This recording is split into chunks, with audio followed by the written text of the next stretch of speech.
بسم الله الرحمن الرحيم والصلاة والسلام على سيد الأنبياء والمرسلين وعلى آله وصحبه الطيبين الطاهرين أما بعد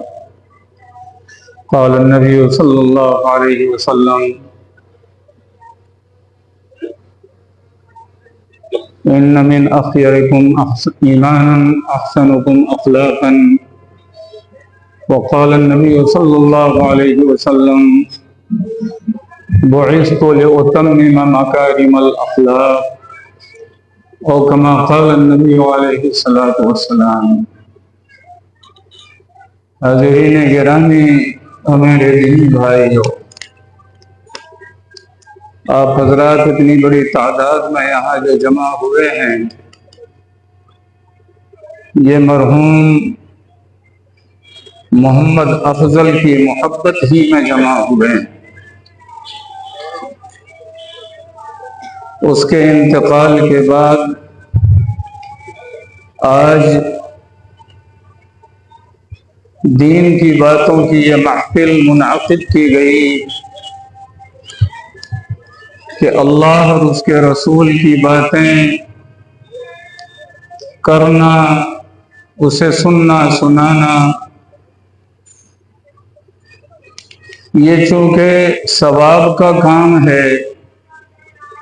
اور اس پر بھی اللہ تبارک و تعالیٰ جو ثواب عطا فرماتے ہیں، تو اس کے ذریعے سے مرحوم افضل کو بھی اللہ تبارک و تعالیٰ جو ثواب عطا فرمائے اور قبر کی منزلوں کو اس کے لیے آسان فرمائے۔ اللہ تبارک و تعالیٰ اس سے راضی ہو اور جنت الفردوس میں جگہ عطا فرمائے۔ افضل ہم لوگوں کے سامنے پیدا ہوا،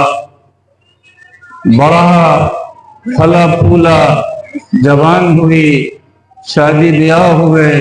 بچے ہوئے، اور ہم لوگوں کی نگاہوں کے سامنے ہی دنیا سے رخصت ہو گیا۔ اس کے والد پڑھنے کے زمانے میں مدرسہ اسلامیہ جامع العلوم میں جب 67 68 69 وغیرہ میں ہم لوگ پڑھ رہے تھے، مولانا علی حسن صاحب بھی تھے، ہم بھی تھے، حافظ ظہیر صاحب مرحوم مدرسہ اسلامیہ جامع العلوم میں درجہ حفظ میں پڑھ رہے تھے، ہم لوگ عربی کے درجات میں تھے۔ وہ ہم لوگوں کے ساتھیوں اور اچھے دوستوں میں، مدرسے کے دوستوں میں سے تھے، اور پوری زندگی انہوں نے اس دوستانہ تعلق کو نبھایا، مرتے دم تک نبھایا۔ اللہ تبارک و تعالی نے ان کو ناگہانی موت، ایکسیڈنٹل موت ان کو عطا فرمائی تھی، وہ بھی شہادت کی موت ہے۔ ایکسیڈنٹ سے دیکھیں ہماری مسجد میں 8:15 بجے اذان ہوگی،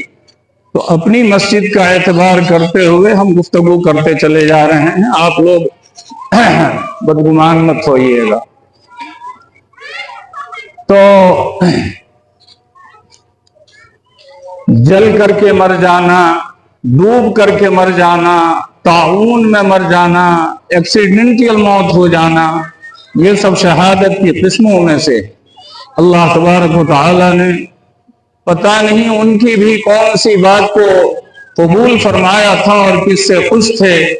کہ اس کی وجہ سے اللہ تبارک و تعالی نے ان کو یہ عطا فرمایا۔ اور افضل تو اس کی موت پر تو صحیح بات یہ ہے کہ اب تک، آج کے دن تک بھی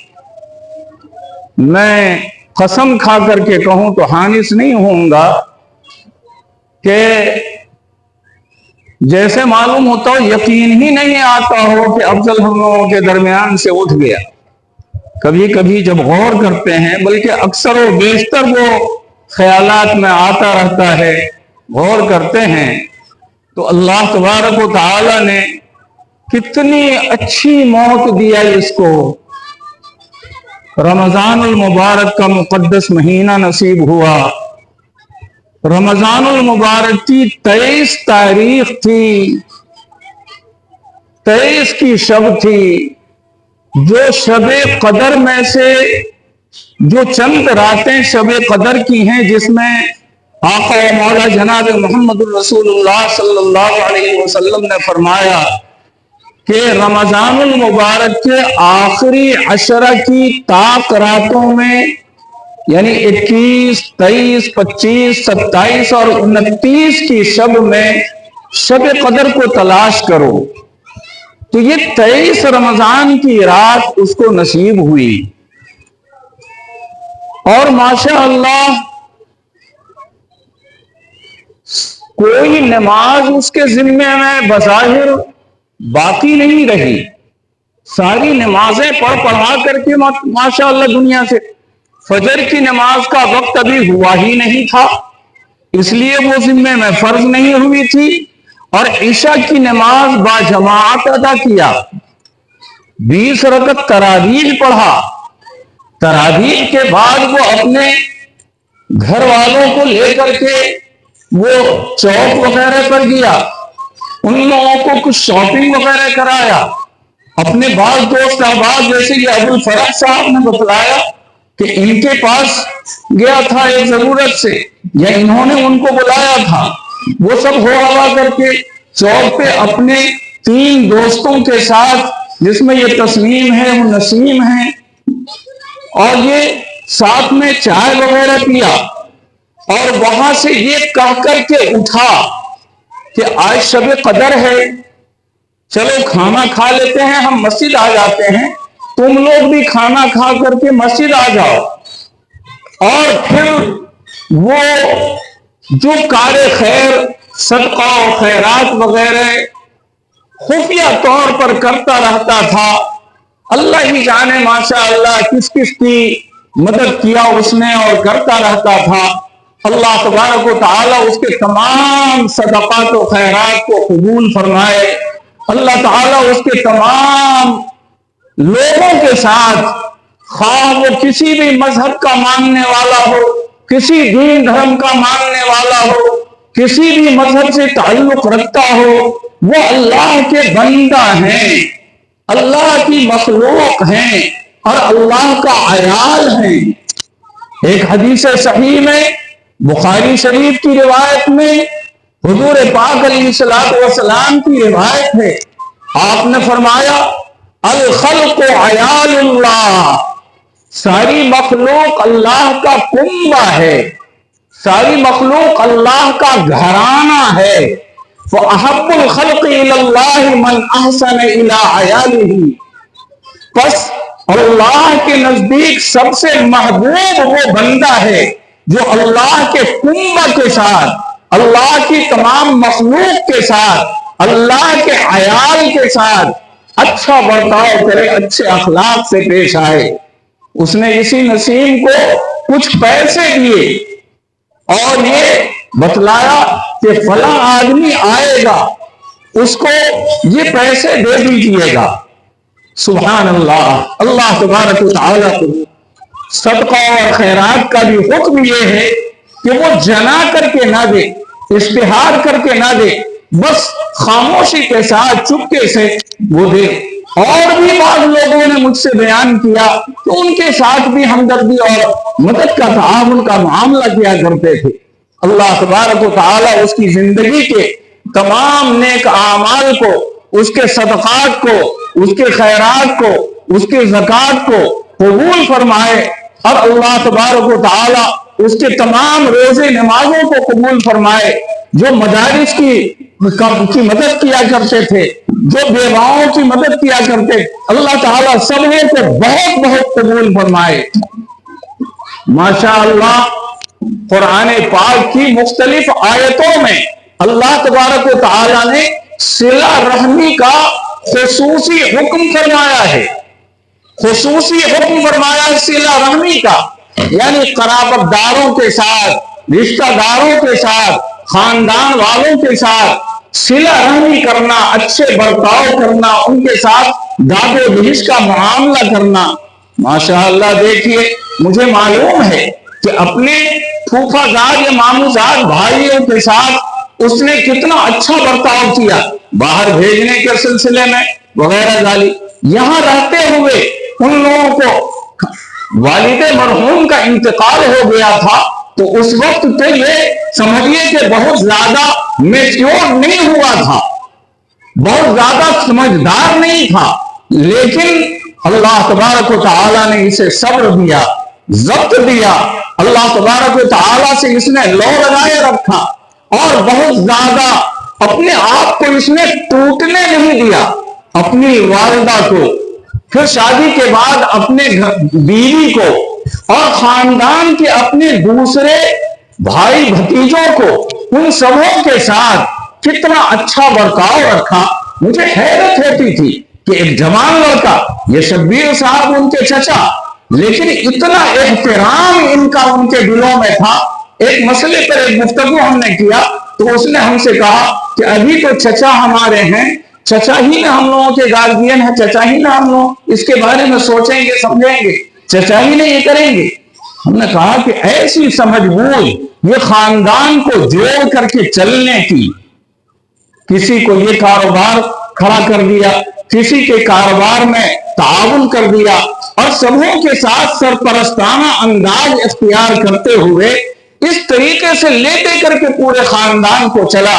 یقینی طور پر اللہ تبارک و تعالیٰ کے نزدیک وہ اللہ کا محبوب بندہ ہو۔ میرے دوستو، اللہ کا محبوب بندہ ہونے کے لیے یہ ضروری نہیں ہے کہ آدمی پانچوں وقت کی نمازیں پڑھے تو اللہ کا محبوب بندہ ہے۔ بلا شبہ نماز سب سے اہم ترین عبادت ہے اللہ کی،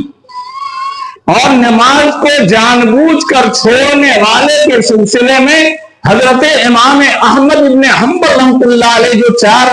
اماموں میں سے ایک ہیں، انہوں نے فرمایا کہ جان بوجھ کر کے نماز چھوڑنے والا کافر ہو جاتا ہے، اتنی اہم ترین عبادت ہے۔ لیکن سارا دین وہی نہیں ہے، بلکہ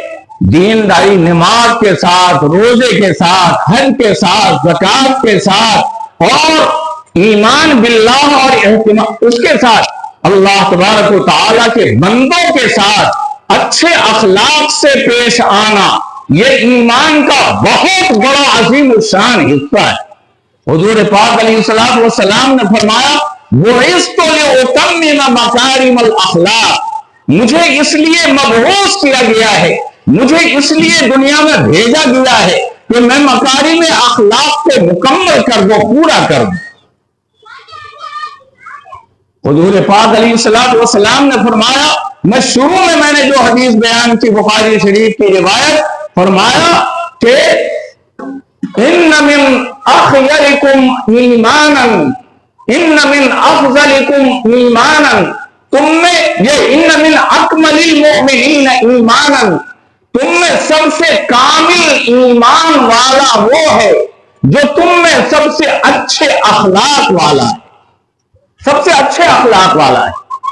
آج لوگ مسجدوں میں تو آتے ہیں، نمازوں کے پابند بھی ہیں، لیکن گالی بولتے بولتے ان کی زبان نہیں تھکتی، جس کو چاہا 4 گالی دے دیا، جس کو چاہا برا بھلا کہہ دیا۔ غیبت تو جیسے معلوم ہوتا ہے کہ ان کا کھانا ہے، بغیر غیبت کیے ہوئے ان کا کھانا ہضم ہی نہیں ہوگا، وہ گویا ٹونک ہے، دوا ہے۔ غیبت کرنا، جھوٹ بولنا، جھوٹی گواہی دینا، دوسروں پہ الزام لگانا، تہمت لگا دینا، چھوٹا ہو بڑا ہو، عالم ہو جاہل ہو، غیر ہو اپنا ہو، برادر ہو غیر برادر ہو، جس کو چاہا گالی بک دیا، جس کو چاہا پگڑی اچھال دیا، جھوٹ بول بول کر کے کچھ کرنا کا۔ میرے دوستو، تو ایسی نماز اور ایسا روزہ اور ایسا حج، حضور پاک علیہ السلام نے فرمایا بیت اللہ کو خطاب کر کے کہ تو اللہ کا گھر ہے، اور تیرا منہدم کرنا اور ڈھانا اور تیری بے وقاری کرنا اور تیرے احترام کے خلاف کام کرنا یہ بہت بڑا گناہ ہے، لیکن ایک مومن کا دل دکھانا، ایک مومن کو ستانا، ایک مومن پر جھوٹا الزام لگانا، ایک مومن کی غیبت کرنا، ایک مومن کو گالی بکنا، یہ کعبہ کو ڈھانے سے زیادہ بڑا گناہ۔ 70 مرتبہ کوئی حج کر لے، 70 مرتبہ کوئی عمرہ کر لے، لیکن اگر وہ مومن کو ستاتا ہے، گالیاں بکتا ہے، برا بھلا کرتا ہے، تو ایسا آدمی جنت میں نہیں جائے۔ لا يدخل الجنت من كان في قلبه مثقال ذرة من، ایک روایت میں کبرین کا لفظ، اور لا يدخل الجنت قطات، چغل خور، غیبت کرنے والا جنت میں داخل نہیں ہو سکتا، وہ الٹا لٹک جائے۔ الحمدللہ افضل کی زندگی ہمارے اور آپ کے سامنے کھلی کتاب ہے۔ وہ خاموش طبیعت تھا، زیادہ تر چپ رہتا تھا، ضرورت کے وقت بولتا تھا۔ میرا بچوں کو دم کرنے کے سلسلے میں، بیمار کو دم کرنے کے سلسلے میں روک دیں۔ اللہ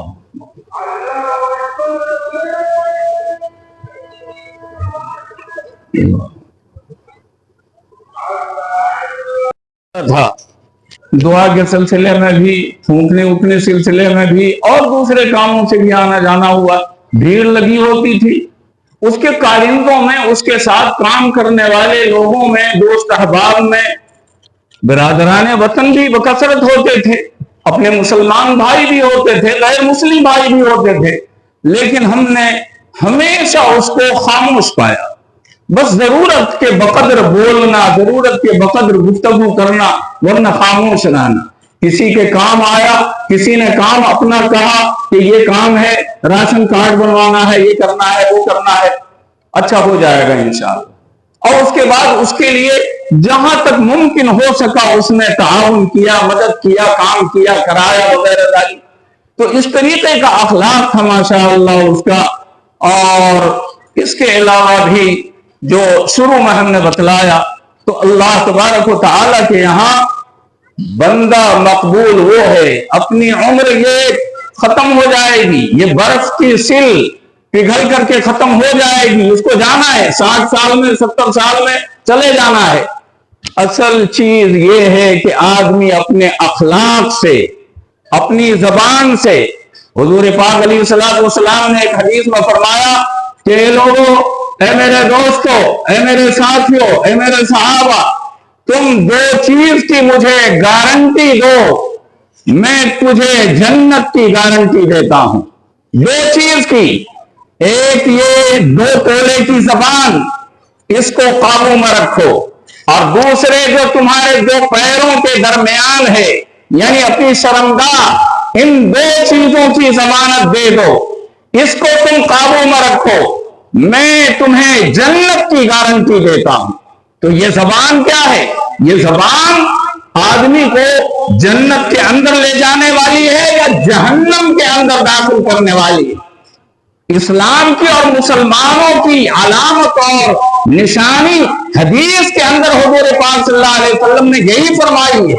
المسلم من سلم المسلمون من لسانہ ویدہ، مسلمان وہ ہے جس کی زبان سے اور ہاتھ سے دوسرے مسلمان بھائی محفوظ رہیں، محفوظ رہیں۔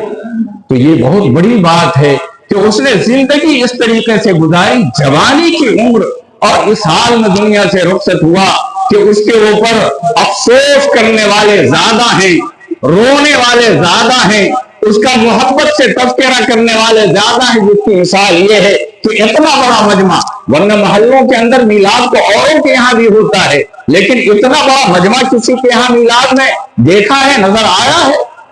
اللہ تبارک و تعالیٰ اس کی زندگی کے تمام نیک اعمال کو قبول فرمائے، اللہ تبارک و تعالیٰ جنت الفردوس میں جگہ عطا فرمائے، اس کے پسماندگان کو اللہ تبارک و تعالیٰ ترقی عطا فرمائے، بڑھائے، پھلائے، پھلائے، اس کے پسماندگان کو صبر عطا فرمائے، کاروبار میں ترقی عطا فرمائے، اللہ تعالیٰ اس کے یتیم بچوں کی کفالت فرمائے، اس کی بیوی کی کفالت فرمائے، اس کی والدہ جس نے صدمے کا صدمہ جھیلا ہے، شوہر کا صدمہ جھیلا، اب نوجوان بیٹے کا اور سب سے بڑے بیٹے کا صدمہ جھیل رہی ہے، اللہ تبارک و تعالیٰ ان لوگوں کا کفیل اور ضامن بن جائے اور اس کو دنیا میں بھی عافیت کے ساتھ رکھے اور آخرت میں بھی اللہ تعالیٰ اجر عظیم عطا فرمائے۔ وآخر دعوانا الحمدللہ رب العالمین۔